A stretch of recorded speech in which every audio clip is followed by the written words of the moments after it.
Hello, Crystal and Bernadine. Thank you for joining me. Hi. Hello. Before we begin, there's a few things I want to go over with both of you. First of all, are you in a safe and private space? Yes. Okay, Me good. as well. Okay, perfect. And because we are using telehealth, technical issues may come up. If they do, is it okay if I reach out to you via phone number? Yes. So that we can reconnect. Okay, awesome. And one last thing, this session is confidential, except that if there's anything that you say that, either about harming yourself or others, or if there's any uh, experience of like abuse, as a mandated reporter, I would have to make that report. Do you consent to that? Yes. Yes. Okay, perfect.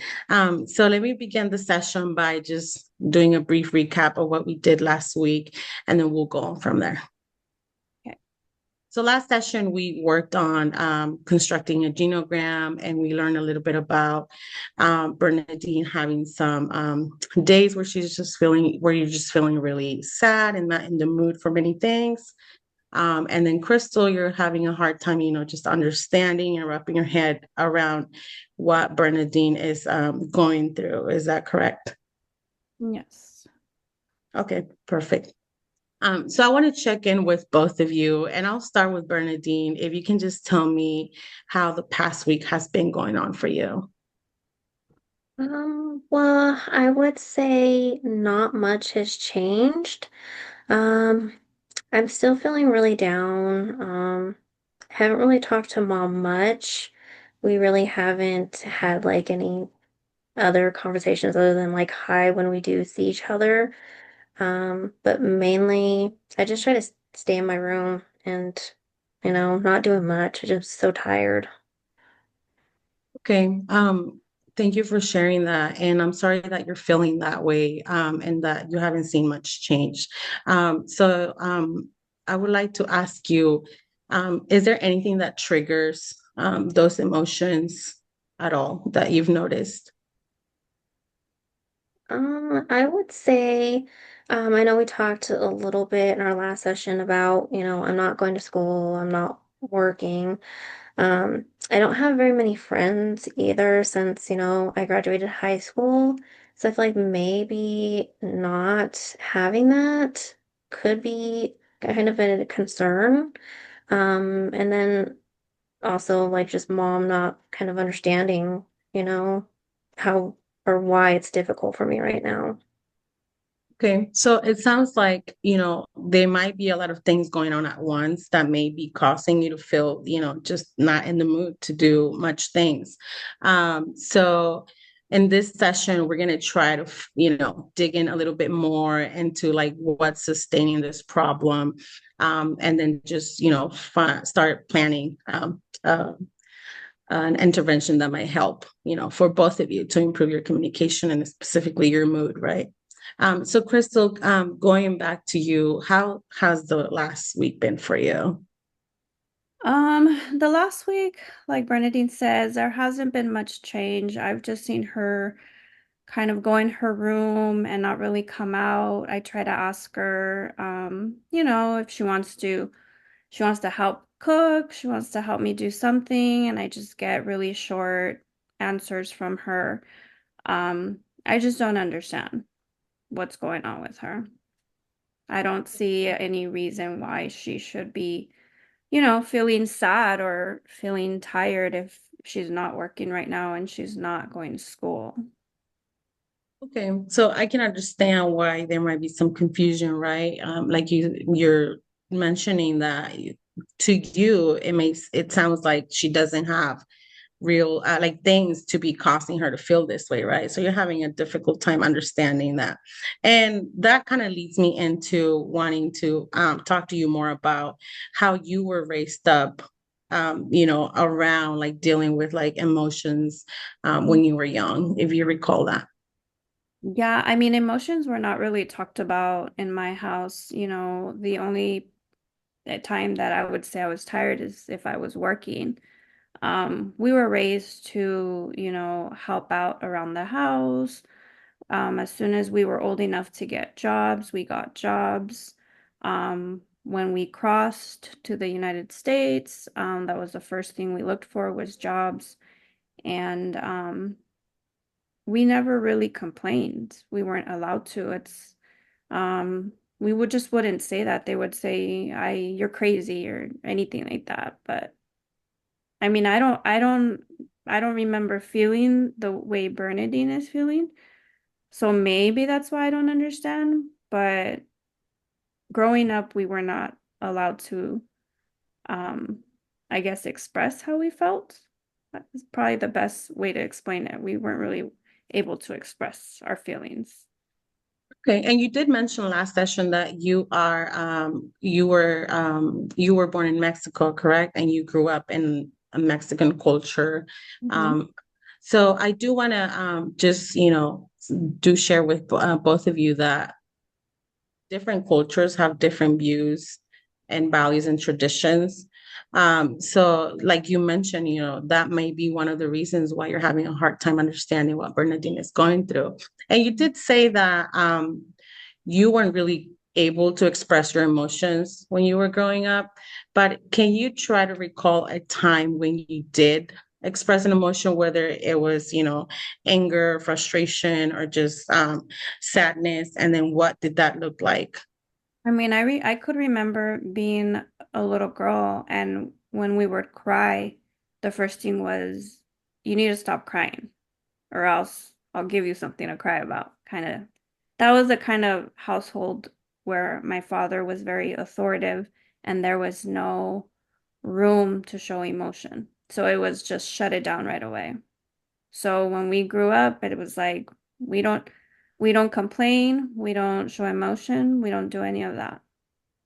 Just do what we have to do. Okay, thank you for sharing that. And I can imagine how difficult it must have been, to want to express your emotions but not being able to do so, not have that freedom to do so. So that brings me up to, just asking you a little bit more about how did you raise Bernadine around that? Like, what's your take on that? I guess I could say I kind of raised her the same way I was raised. When she was little, if she wasn't hurt or anything, I would tell her, then don't cry. You don't need to cry if you're not hurting.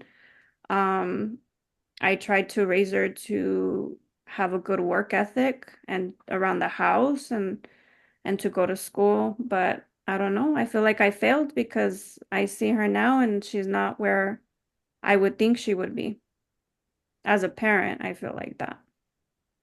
Okay. So it is common, for generations to follow the same patterns or trends that we saw when we were growing up, right? So that just provides us like a space to kind of like just let you know a little bit more about like what mental health really is and what does that really look like, coming from a household that didn't allow you to express your emotions and that did not talk about mental health, can be really stressful, and like confusing, right? Now that you're dealing with your now that you have Bernadine dealing with these emotions and you're not understanding them. So we'll get to that, in future sessions. But right now, I do recall that Bernadine, you did, and Crystal, you did mention that your father is American. Is that correct? Yeah, Okay. that's correct. Okay. And then how do you recall being, because you did mention that he moved out of the house when your parents divorced. But prior to that, how do you recall being raised around mental health and, emotions?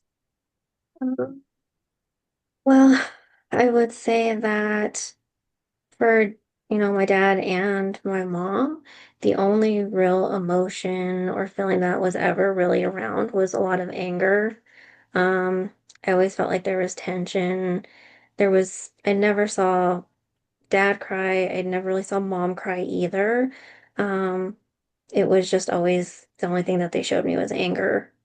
But I wasn't allowed to have anger. I wasn't allowed to, you know, and I think when I say I'm tired, that's the only way that I know that I can express it, I guess, or try to help mom understand kind of what it is. But it's like some days, I just wake up and I just don't want to get out of bed. And I don't know if mom or my dad ever felt that way. Because like I said, it was just always anger.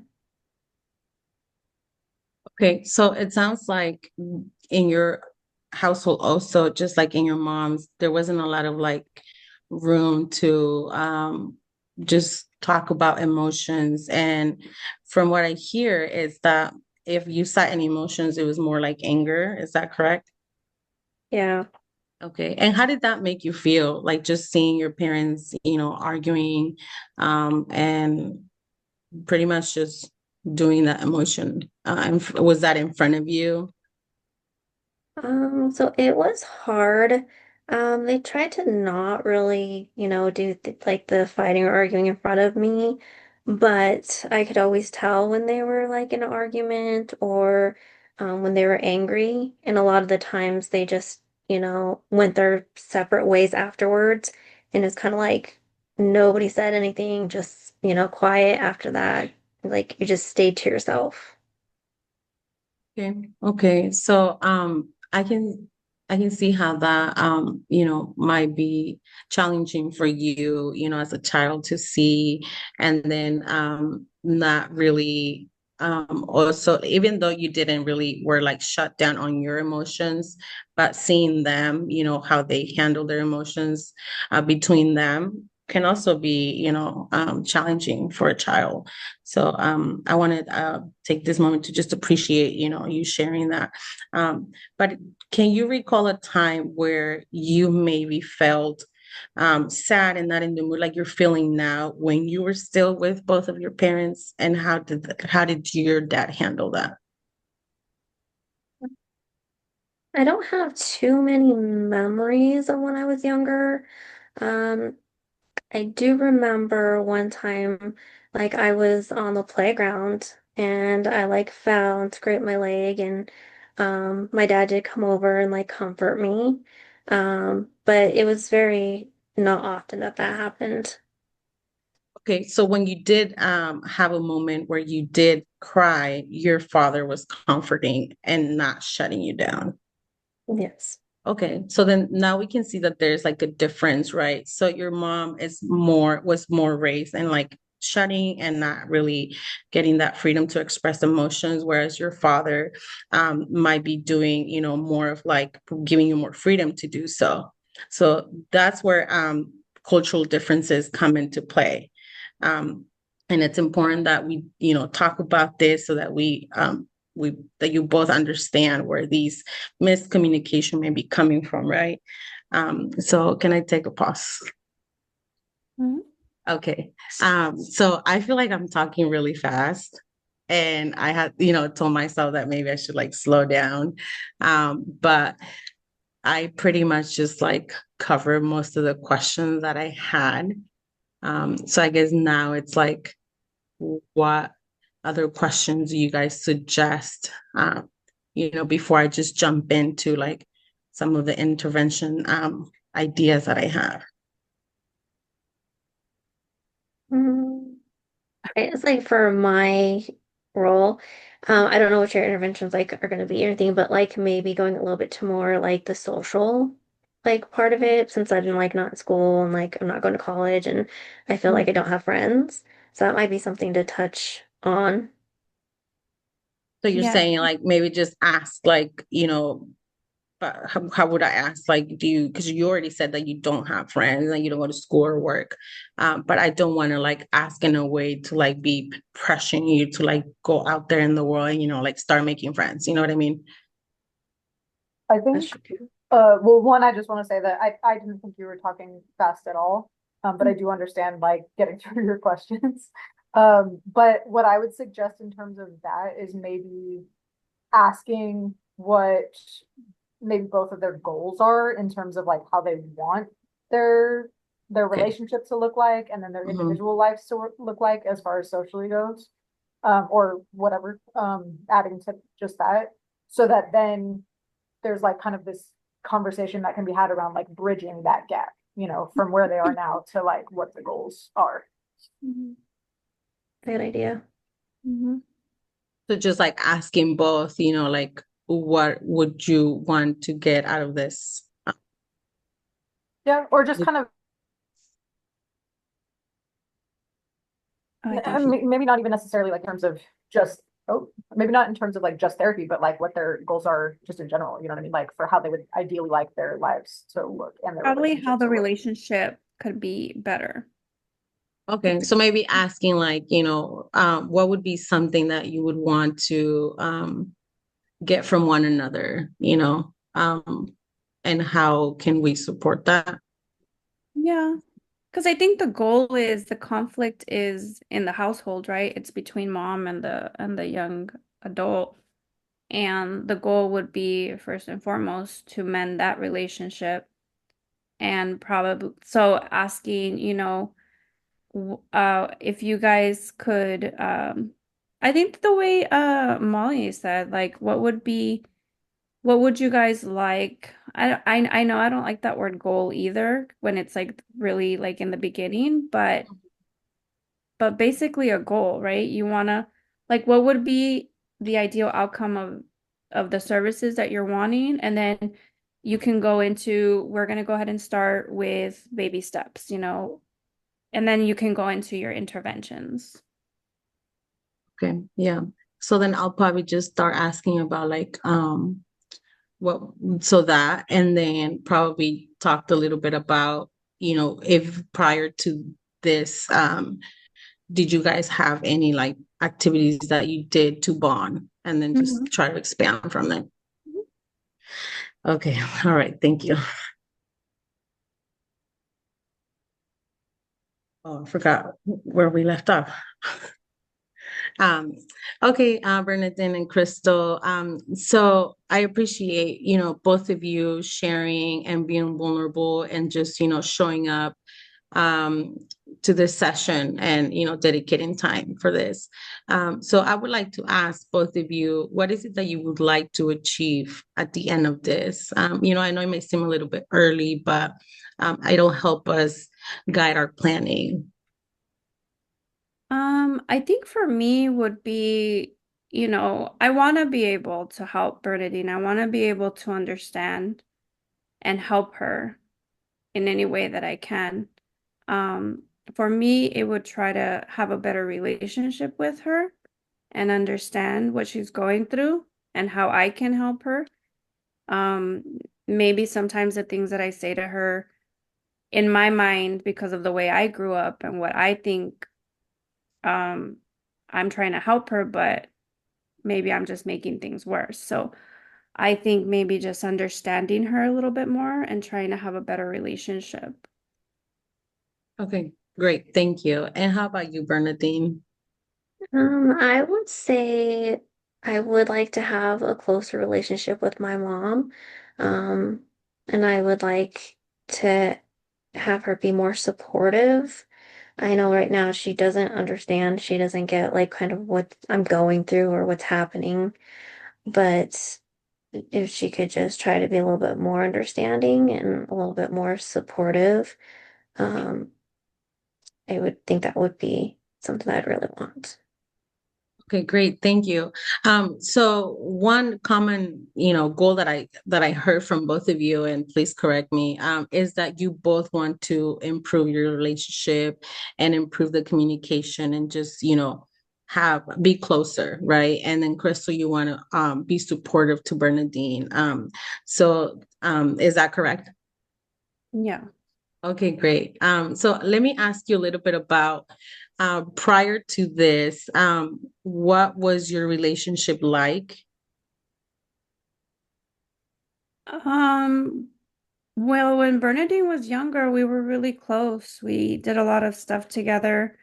I think it wasn't until she graduated where she kind of started shifting a little more by herself. She didn't want to go out anymore. She didn't want, if I would go to the store, she didn't want to go with me. Um, so right now we really don't have anything really that we do together. It's like we get home and she goes to her room and I go to my room or I'm doing things, but that's it. Okay, thank you. And Bernadine, how about you? How would you define that relationship? Yeah, I would say that we were closer when I was younger. Um, and then when I was in high school, I kind of wasn't as close. I felt like we just, she was at work, I was doing school. Like, we really didn't have much time, and we didn't really make that much time to really like do things together. Um, and then now that I've graduated, it's mainly like if we pass each other in the hallway or something at home. That's kind of the only real interaction we have right now. Okay, and then so what I'm hearing is that it was better. Your relationship, you define it as closer when you were a young child, but then after high school things happen, and then now it's not as close as you would want it to be. Is that so? Yeah. Okay. And when it was a close relationship, what were some of the activities that you guys did together to bond? Well, I would say one of my, favorite memories of things that we used to do, one of us is we used to watch what she call her stories. So we would watch like the telenovelas and like soap operas, and we really got like involved in the storylines, and that was always a good memory for me. Okay, thank you. Crystal, would you agree with that? Yeah. Yeah, she used to sit and watch them with me, and then we would just talk about them, and then we would look forward to the next week. So that was nice. I forgot about that. I'm glad that you were able to, just go back and think about those bonding moments that you did have. So again, thank you for sharing all of that. And as we get closer to the end of our session, I do want to just briefly recap, what we talked about, and then, just give some ideas as to what we can do in the before we meet again, as sort of like interventions, and then check in next week and see.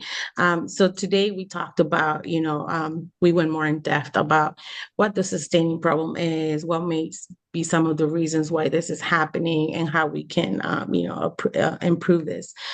So we did mention that there was a difference in like cultural upbringings, right? So that could definitely be one of the reasons why there's a misunderstanding from Crystal. And just that communication overall. So one of the things that I would want to encourage you guys is for Bernadine, I did ask you earlier if you noticed that there was anything that may trigger your emotions, these when you're feeling really sad and just not wanting to get up from bed. So I would like to ask you if you're okay with it to maybe just journal down, next time that you do feel like really just down and not up for anything, if you can just take a moment to write down some, things that you notice that made a trigger, just so that we can start to see where should we, aim our focus on. Would that be okay? Something you're into? Yeah, I can do that. Okay, perfect. And then for Crystal, for you, I would like to provide you with a resource to join a like a parent support group with parents that have the same culture as you, same upbringing. Just, I feel like research has shown that group therapy or group supports really do make an impact. Would that be something that you're interested in? Yes. Okay, perfect. And another thing that I would also like to do is just maybe for next session, we can do like a bit of a role play, if you guys are up to it. And then I would just facilitate and then see how that goes. Is that something that you're interested in? Sure. Yeah, Okay. we could do that. Okay, sounds great. So do you guys have any questions for me? No. Okay. Well, I hope that you guys have a great day. Thank you again for joining me, and then I will see you next week. Thank you. Thank you. Okay. I know we're like short on time. So That's all right. Y'all did a good job. thanks. Um, go ahead and de-roll when you're ready. So my name is Myra, and I'm your classmate, not the social worker. My name is Crystal, and I am your classmate, not the parent. My name is Bernadine. I am your classmate and not the client. All right. Are you guys ready to get into the debrief questions? Okay. So we're gonna go around the room. We're gonna start with Myra. So Myra, go ahead and share your perception of the role play. So, like I mentioned, I did need that break because I felt like I was running out of like questions to ask. But I think overall we were able to get more information from both the clients. And I feel like as the social worker, that information will be very knowledgeable in developing a plan, to support both clients. All right, great. Moving on to the clients, we'll go Bernadine and then Crystal for this. In reflecting on your role, what did you appreciate about the social worker style, questions, etc.? I would say I like the questions. And then I also liked that the reassurance and the like kind of like the education that she was providing after like we would, say contribute like to our story. I like that she was like there to be like, yeah, I understand that, or like, that is like that is something that can happen, and then also providing like the educational part of it and like moving forward that way. For me, it was that she was really validating of our symptoms, our feelings, and um, a lot of empathy, which is really good. I also liked that you would repeat what we said because I think that's really important sometimes too, because when, one's not feeling well, sometimes they say things and then just to hear it from a different person, it kind of like, okay, that's what I said. So I really like that you were repeating, and it also showed that you were listening. So like active listening skills. I really like the questions as well. I like that you had us um, kind of go back to how our upbringing was, because that again is a lot of useful information that could be used for trying to find a cause of what's going on with the parent and client. So Great, thank you guys. Moving on to Molly, our observer. What were the strengths of the social worker? Yeah, so I agree with a lot of what Bernadine and Crystal said. I think you were really good, Myra, at yeah, just like validating the emotions that they were talking about, as well as recapping what you understood that they said. And then also like not only recapping it, but like asking them to confirm if that sounded correct. You did that a lot, which I think was really good. Um, and I think Brittany mentioned the psychoeducation piece, like I feel like that's something that can be, at least for me, like can be really tricky to implement into sessions because I always feel like I'm like, do I actually know what I'm talking about? But you like did a good job of explaining like you like specifically you said like research shows this, you did that in a few places that and I thought that that was like a really valuable way of getting them both to like kind of learn more about like the mental health aspect of it and like some of the interventions that you suggested and all that stuff. And then what was the other thing? Oh, also you made really great eye contact, like I think that you did a really good job of, I don't know if you were taking notes, but if you were, you didn't make that very obvious, which I thought was like a definite plus. And then also you did a really good job of like uh I thought it was cool how you asked them both how their week went. I thought that that was a good thing to do, and then also recapped what you guys had discussed in this session at the very end of it too, just to kind of like keep the information flowing before you went into the interventions. But overall, you did a really good job. Thank you, Molly. Coming back up to you, Myra, what was your initial hunch about the presenting problem? Yeah, so like we discussed, in our last debrief, I feel like there's that miscommunication and mainly from, the different upbringings, right? So coming from a Hispanic culture also, like I can completely understand that and how that may, kind of like lead you to do the same thing with your own children. So, definitely I feel like the presenting problem was that, just the difference in cultures, difference in upbringings, and how that can lead to miscommunication. Yeah, thank you. Um, Bouncing back to Bernadine and Crystal, what were you hoping the social worker might ask but didn't? That's a good question. Um, If anything.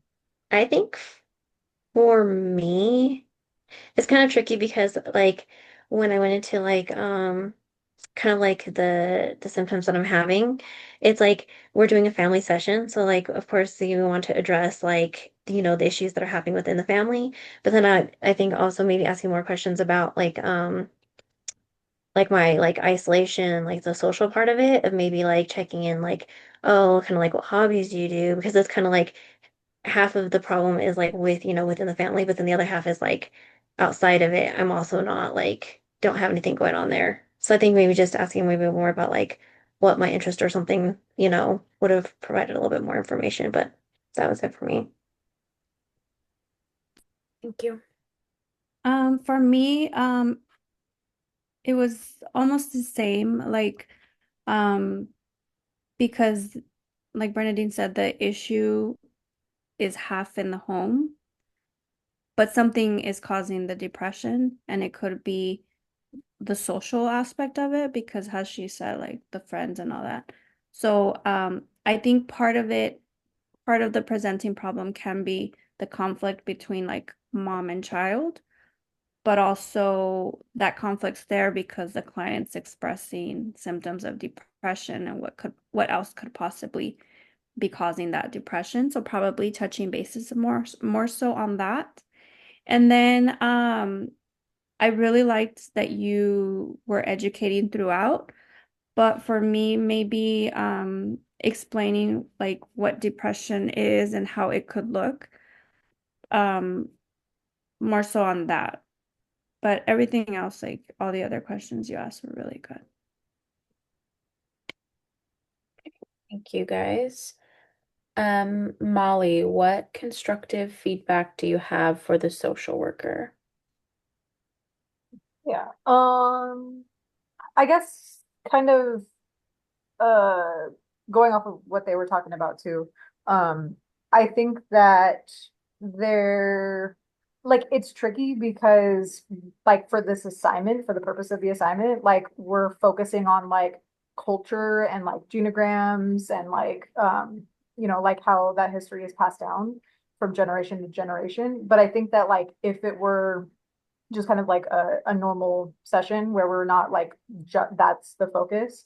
I think it would be a little bit easier to implement like asking those specific questions about like kind of what else is going on behind the scenes to kind of get a better idea of like where the depression is stemming from, or even like just being able to facilitate kind of a deeper conversation between the two of them about like what other issues are coming up in their lives.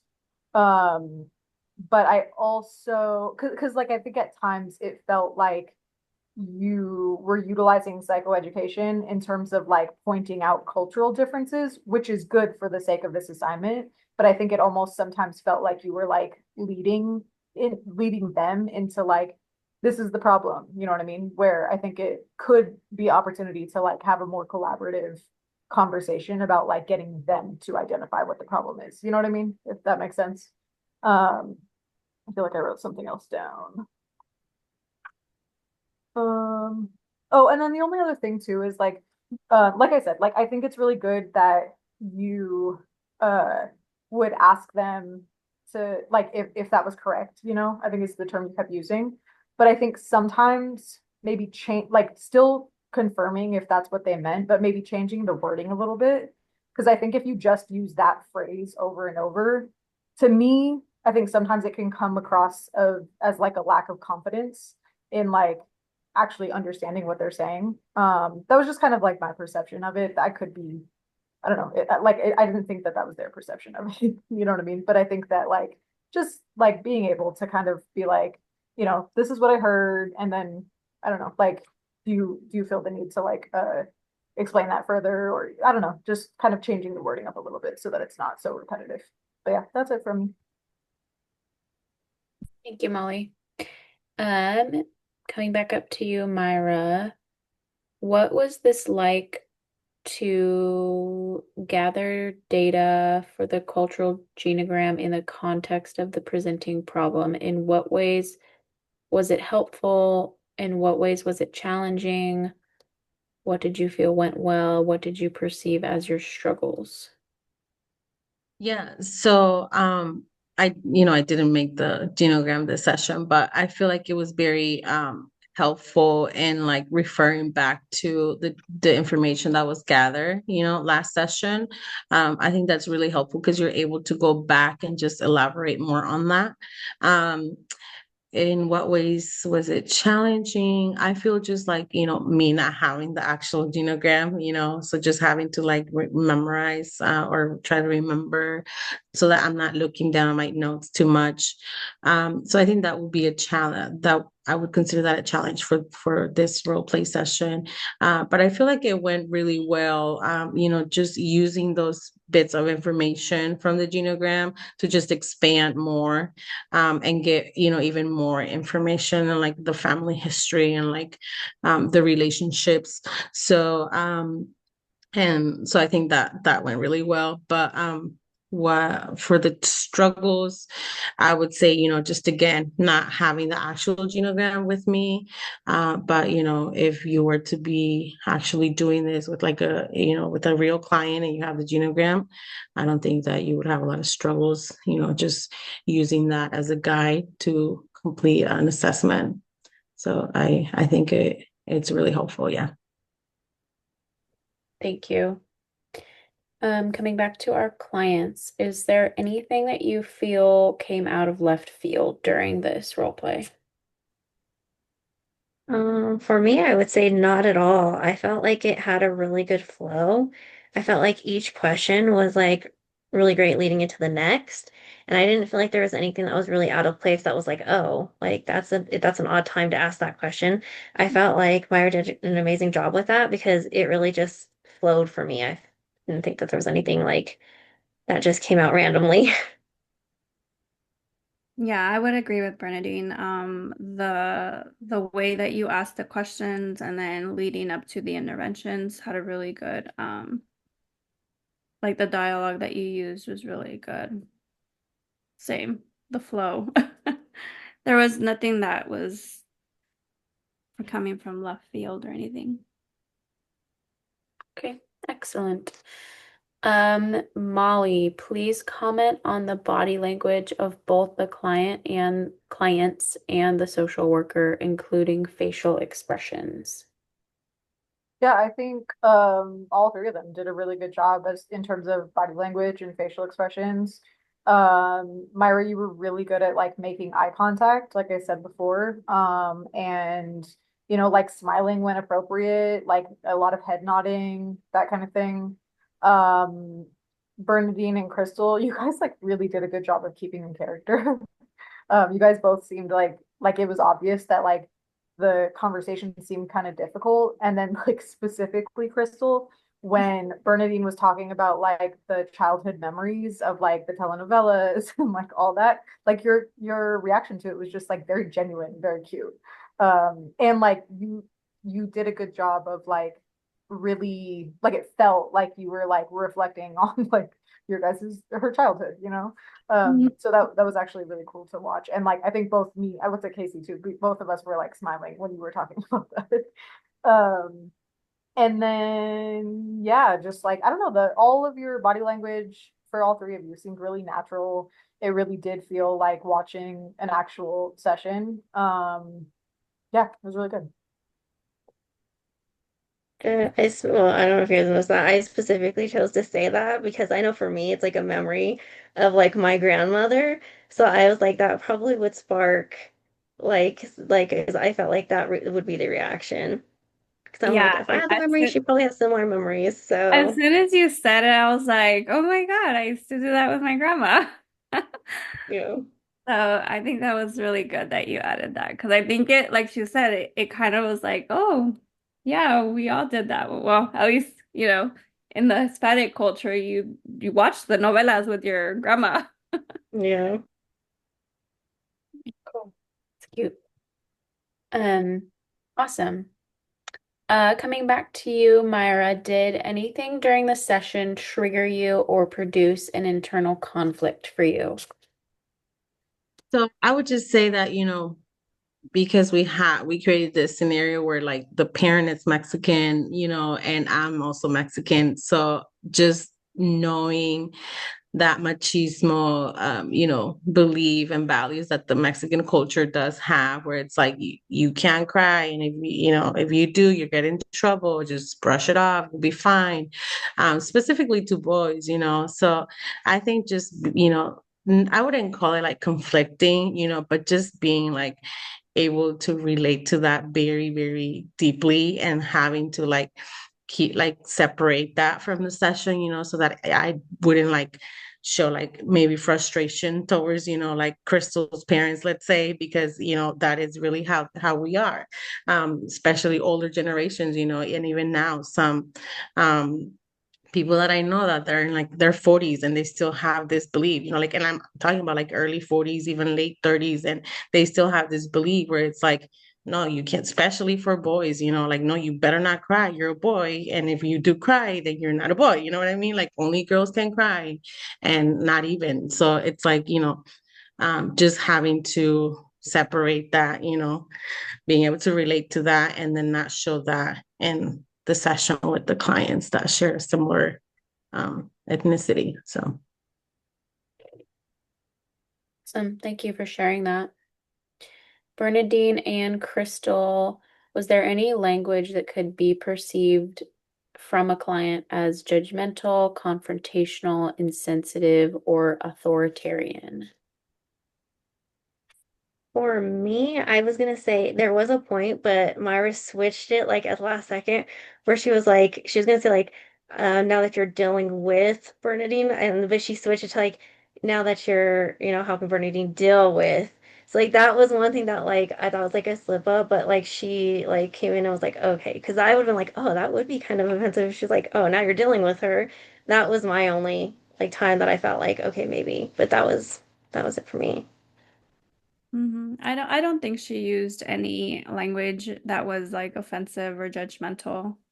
I think you were very particular with your words.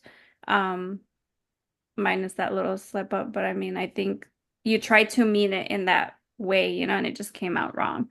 But no. Okay, great. Thank you. Um, Molly, were there any moments where the social worker failed to pick up on or follow up on either through body language or something spoken? In other words, any missed opportunities? So, I had a couple.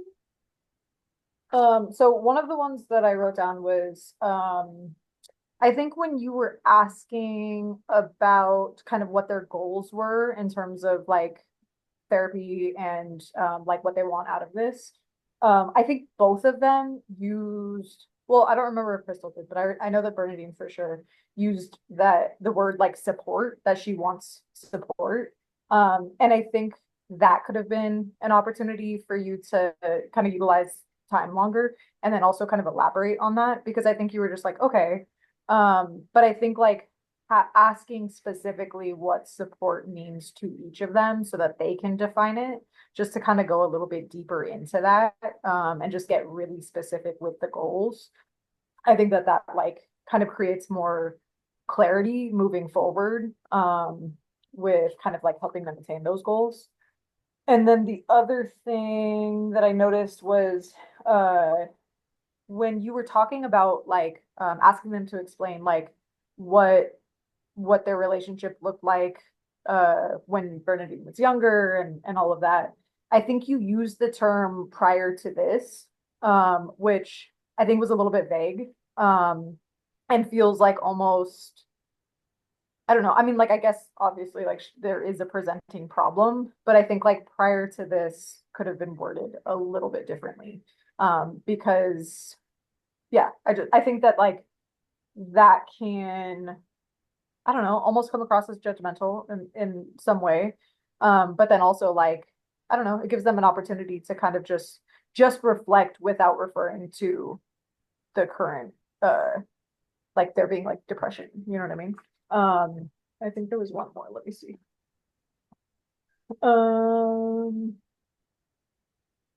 Yeah, oh, and I think like the only other thing was like, I think Bernadine naturally answered it and identified, because you were talking about, she was talking about how high school was like when the shift happened, but I think it could have been an opportunity for you to ask like when the shift happened, so that both of them could kind of explain that and elaborate on that.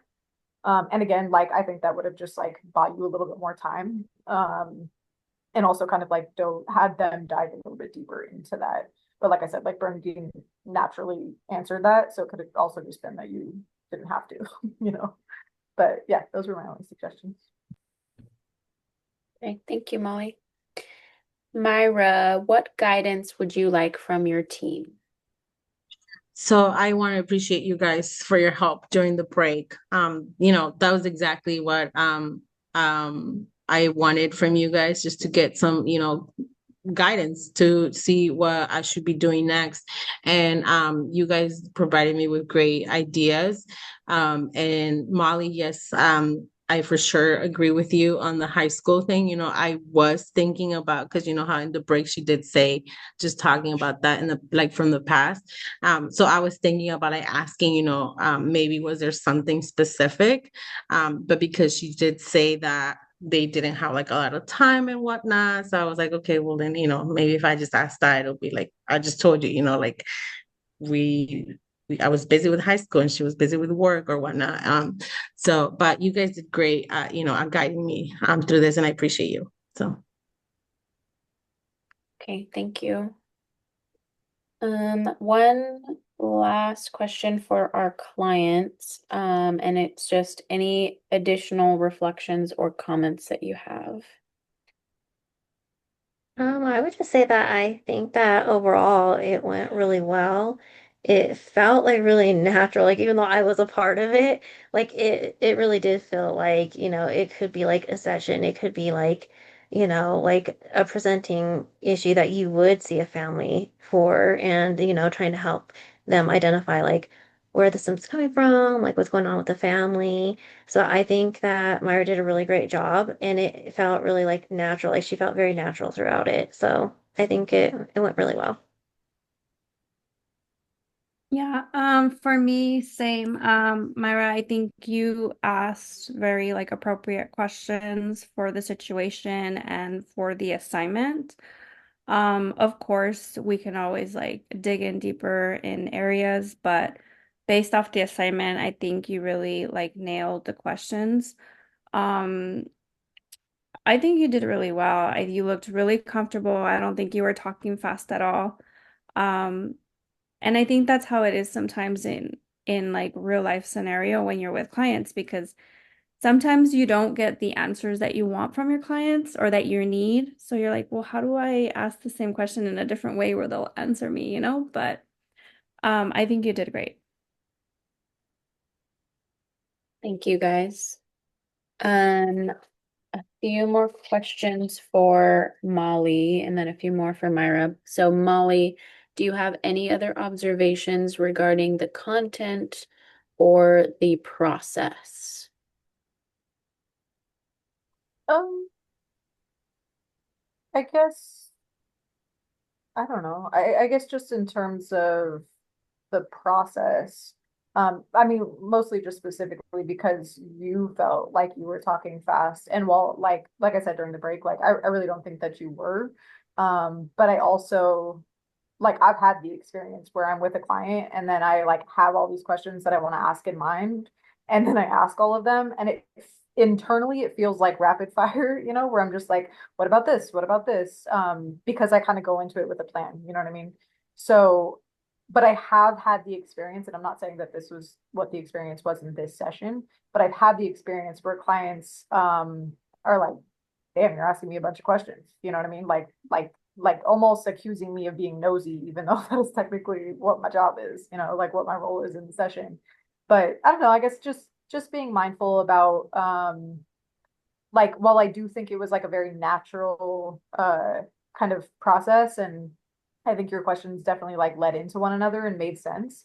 I think also, finding opportunities, and this is something that I'm working on personally, so maybe I'm just cognizant of it, but finding opportunities to pause, because I also think that like there is a lot of like powerful moments that can happen in that silence, and just for both of you, for you as the therapist, and for them like to kind of take a minute to kind of reflect on the question that you were asking, or like yeah, just kind of figuring out like really showing that you're processing what they're saying, and like taking a minute and being mindful before you ask the next question.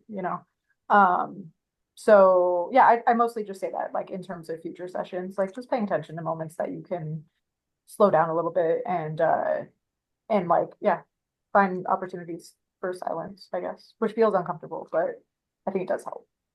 That was really all I had. Thank you, Molly. Myra, do you have specific questions for your colleagues who role played the client, or do you have specific questions for the observer? Yeah, so I would like to ask the clients, you guys did mention that it did feel like, it was like natural, but I would like to ask you, did it feel like it was like a safe and comfortable space where you can really, share information?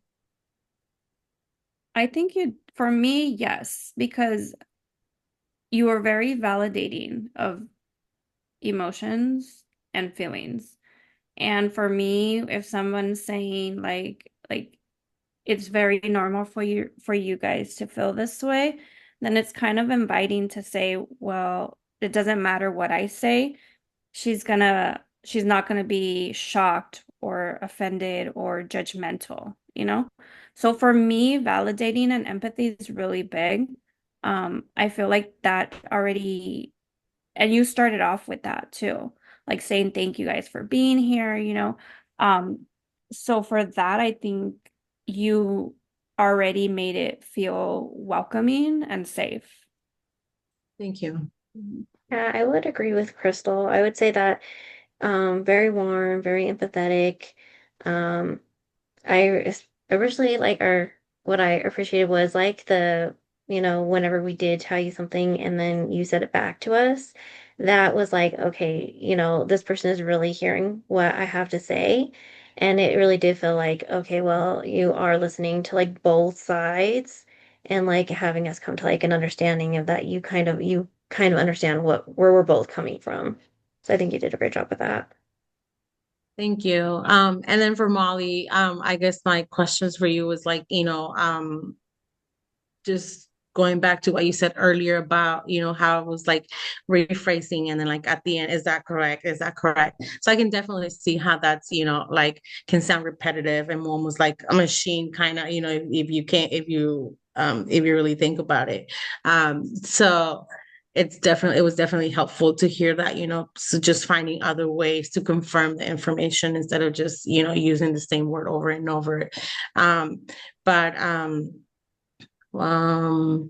I guess I not like a because that probably would have been, just one of the questions I had for you. And I appreciate you guys saying that it was like it looked natural because I still haven't had like a, you know, an experience where I'm face to face with clients. Like when I started the internship, it's going to be my first time ever. When I did the internship at the bachelor's degree, we didn't have that. It was like during COVID, so it's definitely something new and like nerve wracking. So I appreciate that you guys, that it came off as like natural. So yeah, thank you all for that. I do want to tell you something, Myra, since you are saying like that you haven't had that experience yet. And it was something that was told to me because it can be really intimidating when you do see your first client. And I don't know if like they'll shadow you, but like nobody shadowed me. It was kind of like, here's your first client. Um, so they basically told me like they don't know what you know, you know? They don't know that you're new. They don't know that, so just go in there and feel confident on what you say and how you say it. And it's just like you'll learn as you go through each client, you'll pick up something like, oh, this worked for me. I'm going to continue doing this, or, this didn't work for me. I'm not going to do that again. So just go in there feeling confident in what you say. Thank you. I appreciate the advice. I'll definitely do that or try. Yeah. Great, thank you guys. One last question specifically for our observer. Based on what you have heard, is there anything else you would add to this discussion? I don't think so. I mean, like just to echo what Crystal said, well, I guess it's not even echoing what Crystal said, but like, I don't know, just I'm glad that this was helpful for you, Myra. Like, I didn't really realize that you had not had a one-on-one session with a client, which I hope speaks for you to like your confidence and just like your natural ability to do this whole process. But yeah, like I remember the nerves like prior to like when I was meeting with clients, but I think that you just naturally like have the ability to like make people feel comfortable and make people feel heard, and not just from this session, but like from, I've collaborated with you on like quite a few different things and in different classes now. So I'm just genuinely like excited for you to kind of dive deeper into this. So yeah, I'm excited for you. Thank you. Thank you. Excellent. A couple more team discussion questions so we can just chime in when you have a thought or a comment. Discuss any issues or observations that arose this week for telehealth practice. Discuss ways and offer solutions for improvement for future role plays. Any comments on that? I mean, I I think think it's, we go didn't ahead. have any technical difficulties this Mhm. time around. But I think we've experienced it. We've experienced the disconnection. We've experienced the freezing. I think we've adjusted in each session, to just make sure, that we discuss that with clients prior. But yeah. That's all I was gonna say too. Thank God we didn't have any, knock on wood, we didn't have any issues with the technology this week, which feels like a miracle because there's been a bunch. I know. I was thinking the same thing. The universe really threw us a bone this week. Anything else on telehealth stuff? Okay, one last team discussion. Identify strengths, recommendations, and suggestions for future sessions and going off of information from the cultural genogram. Given what you know at this point about the client, hypothetically discuss what interventions may be effective in the next session.